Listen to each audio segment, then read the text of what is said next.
Hello दोस्तों, आप सभी को मेरा प्यार भरा नमस्कार और हर हर महादेव। आप सब कैसे हैं? आशा करती हूँ कि आप सब बढ़िया होंगे। तो दोस्तों, फिर से मेरे चैनल चंद्राकार की ब्लॉग्स उत्तराखंड में बहुत बहुत दिल से स्वागत करती हूँ।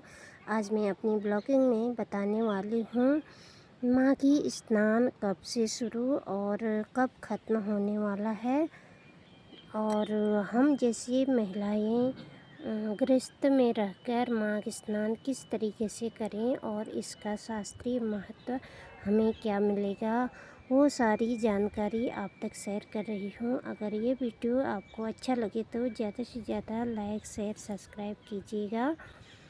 तो दोस्तों, वीडियो को कंटिन्यू रखती हूँ। माघी स्नान एक्चुअली में दोस्तों 3 जनवरी से ही शुरू हो गया था। 3 जनवरी को पूर्णिमा थी।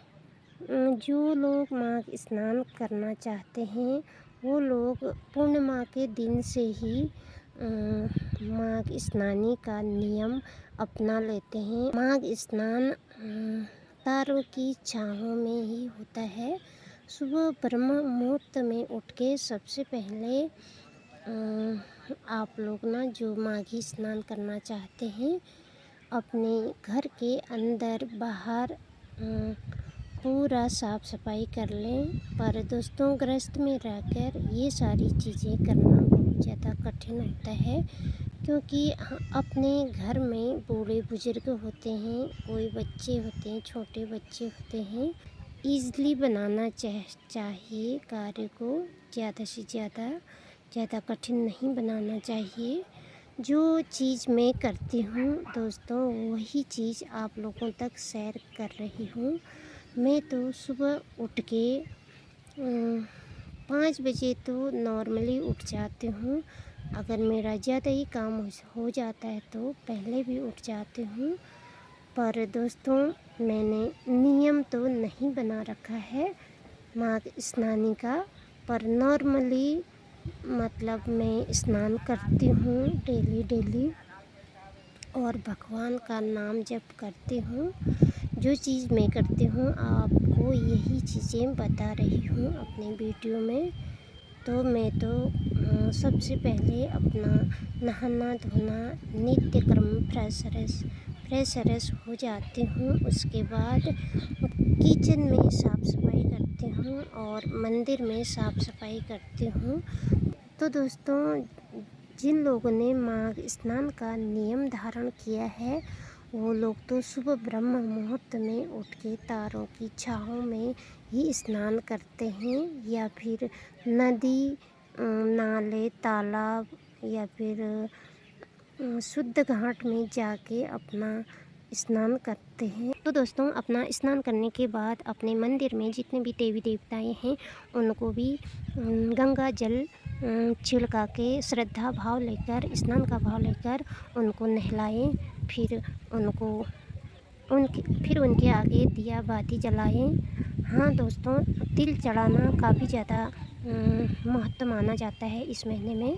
आप अपने इष्ट देवता की आराधना के बाद विष्णु भगवान, कृष्ण भगवान की पूजा अवश्य करें, क्योंकि इस महीने भर कृष्ण भगवान की पूजा होती है और विष्णु लक्ष्मी की पूजा होती है।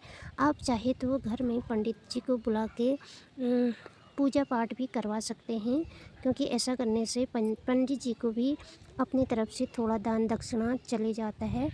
तो दोस्तों, माघ के महीने में तो ना दान का बहुत ज़्यादा शास्त्रीय महत्व है।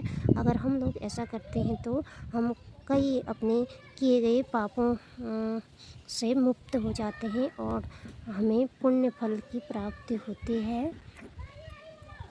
तो दोस्तों, सुबह का पूजा पाठ करने के बाद वैसे तो अखंड दिया जलाते हैं लोग, जो लोग नियम रखते हैं माघ स्नानी का।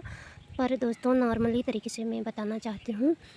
सुबह शाम भी हम लोग अगर विष्णु लक्ष्मी जी की पूजा कर लें तो वही काफ़ी है। तो दोस्तों, आप चाहे तो इस महीने पीपल को भी जल चढ़ा सकते हो सुबह सुबह ब्रह्म मुहूर्त में जाके, और दिया बाती कर सकते हैं। ऐसा करने से भी घर में सुख शांति आती है, जो भी नेगेटिविटी होती है वो टल जाते हैं, बुरी दशा सारे दूर हो जाते हैं। तो दोस्तों एक चीज़ और, सूर्य भगवान को जल चढ़ाना इस महीने में काफ़ी उत्तम है। तो दोस्तों माघ के महीने में आप कोई भी नियम लें तो श्रद्धा होनी चाहिए।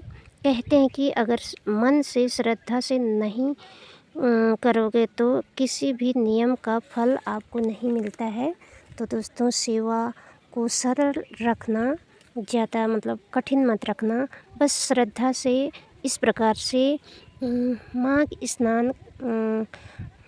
स्नान के दिनों में आप रोज़ रोज़ सुबह सुबह भगवान की सेवा पूजा और बूढ़े बुजुर्गों की सेवा ध्यान में लगाएं तो भगवान अति प्रसन्न होते हैं और अपने सारे कष्टों को दूर करते हैं। ऐसा करने से बहुत ज़्यादा शास्त्रीय महत्व होते हैं। हमारे घर में ना सुख शांति और वैभव अपने आप ही आने लगती है। माघ के महीने में ना दोस्तों दान का बहुत महत्व होता है। अगर आप एक नियम बना लें कि सुबह सुबह उठने के बाद जब हम नाश्ता बनाते हैं तो सबसे पहली रोटी या फिर कोई भी चीज़ निकाल लें, उसको रख लें अलग से।